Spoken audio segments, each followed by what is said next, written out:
आसाम के डिब्रूगढ़ में बबलू भगत अपने दादी के साथ रहता था।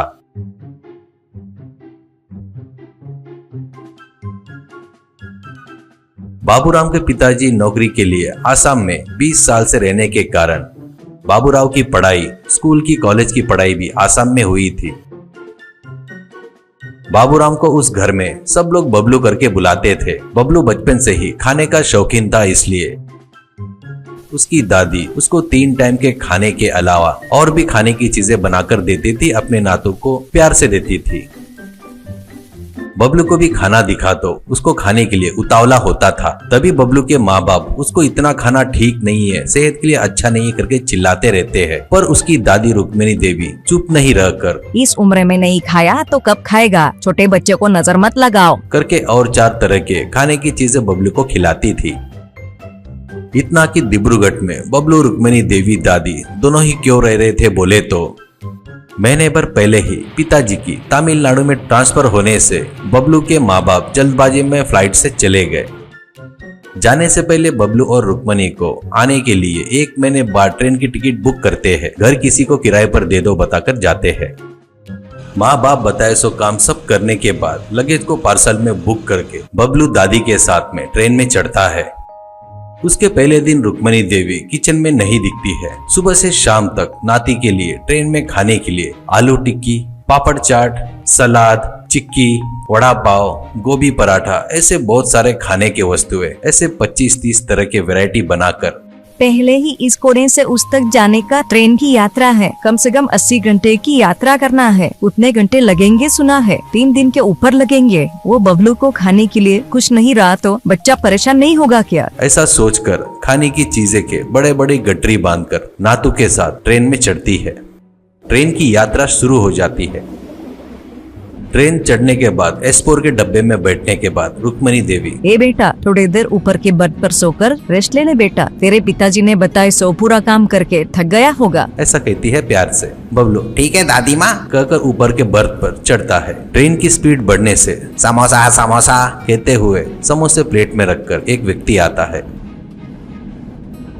ऊपर के बर्थ से बबलू वो समोसा देखते ही, दादी माँ समोसा समोसा खाऊंगा, समोसा खाऊंगा दादी माँ, ऐसा कहता है। रुक्मिणी देवी, अरे मैं ये तो भूल गई, सब बनाई पर समोसा बनाना भूल गई, खा बेटा, करके समोसा खरीद कर देती है। बबलू वो खाते हुए बैठ जाता है। आखिर में समोसा खत्म हो रहा था, तब ब्रेड बटर जाम कहते हुए थाली कंधे पर रखकर एक व्यक्ति आता है। तो बबलू दादी माँ कहता है तो रुक्मिणी देवी गोभी पराठा खा कहती है पोटली खोलते हुए, ये खाने के बाद वो खाऊंगा, ऐसा कहता है। तुरंत दादी माँ हूँ कहते हुए वो भी खरीद कर देती है। बबलू वो खाकर मुंह पोंछ रहा था तो बटर आइसक्रीम कहते हुए और एक व्यक्ति आता है। 2 आइसक्रीम खरीद कर देती है।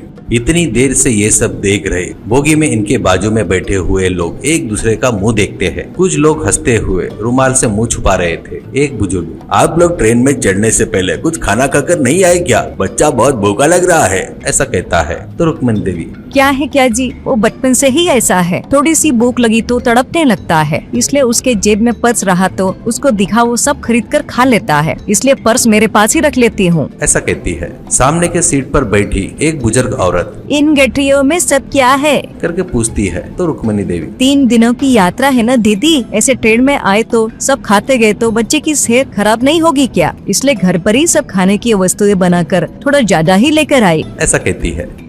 इतने में गरमा गरम बट्टा ले लो, बट्टा बट्टा कहते हुए आता है। वो सुनकर बबलू, दादी माँ, ऐसा कहता है। तो वो बुजुर्ग, ओहो खरीद कर दो, ऐसा कहता है। उस बात पर दादी थोड़ा आगे पीछे सोचकर, 3 बुट्टे नहीं खरीदूंगी, एक ही खरीद कर दूंगी, ऐसा कहती है और एक खरीद कर देती है।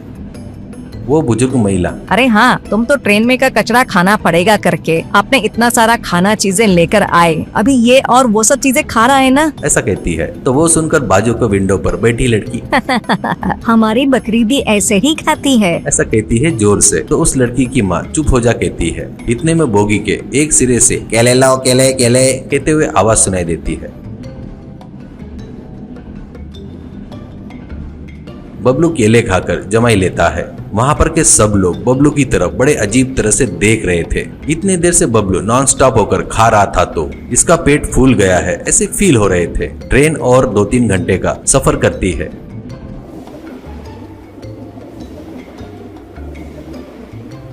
इतने देर में बबलू सोकर उठ जाता है। रात में 8 बजते हैं। इतने में ट्रेन अचानक आवाज करके रुक जाती है।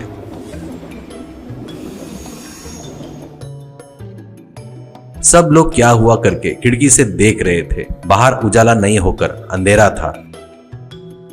1 घंटा हो जाता है, 2 घंटे हो जाते हैं। बोगी में उस सिरे पर का लड़का क्या हुआ करके गाड़ी से पूछकर आता हूं करके ट्रेन से उतरता है। कुछ देर के बाद आकर 1 किलोमीटर आगे की ब्रिज पर गुड्स गाड़ी पटरी से उतरकर वहीं रह गई है। वो गाड़ी को निकलकर अपनी गाड़ी सिग्नल देना बोले तो रात के 12 बजेंगे ऐसा बोल रहे हैं करके बताता है। तुरंत बोगी में हलाहल मच जाता है। आने वाले स्टेशन पे फूड पैकेट खरीदेंगे करके सोचे थे, अब कैसे? और 4 घंटे बोले तो बच्चे भूख से तिलमिलाएंगे। ट्रेन में खाने की चीजें बेचने वाली भी नहीं है बोलकर एक व्यक्ति और एक व्यक्ति ब्रेड का पैकेट तो भी लाना था करके बोलते हुए बोगी में रहने वाले ऐसे बिलक रहे थे।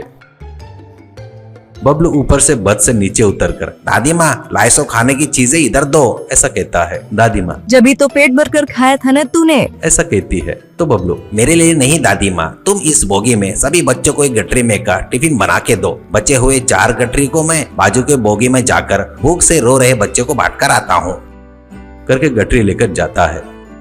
वो बुजुर्ग आदमी और औरत तुम्हारा ना तो भूख की बीमारी से परेशान हो रहा है, पर सामने वाले की तकलीफ दूर करने का अच्छा दिल है उसके पास करके उसकी तारीफ करता है। दादी माँ बबलू की तारीफ सुनकर बहुत गर्व से फूली नहीं समाती।